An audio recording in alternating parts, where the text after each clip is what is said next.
अब बात करेंगे मौसम की, तो यहाँ पर आपको बताते चलें कि लाहौर में बादल फिर जो है वो बरस पड़े हैं और बारिश से गर्मी की शिद्दत कमी हो गई है, जबकि जो शहर का मौसम है वो सुहाना हो गया है। सबसे ज़्यादा जेल रोड पर 20 मिलीमीटर बारिश रिकॉर्ड की गई है। इस पर मज़ीद तफसीलात जानते हैं डॉन न्यूज़ के नुमाइंदे मोहम्मद तैमूर से। मोहम्मद, आपसे जानना चाहेंगे तैमूर कि इस वक्त लाहौर का मौसम कैसा है?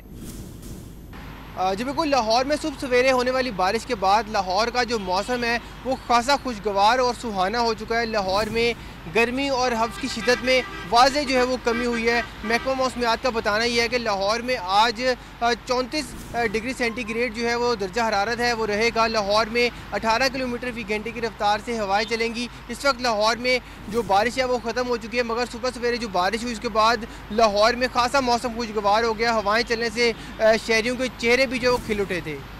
लाहौर के मौसम के हवाले से हमें अपडेट करे थे मोहम्मद तैमूर, आपका बहुत शुक्रिया।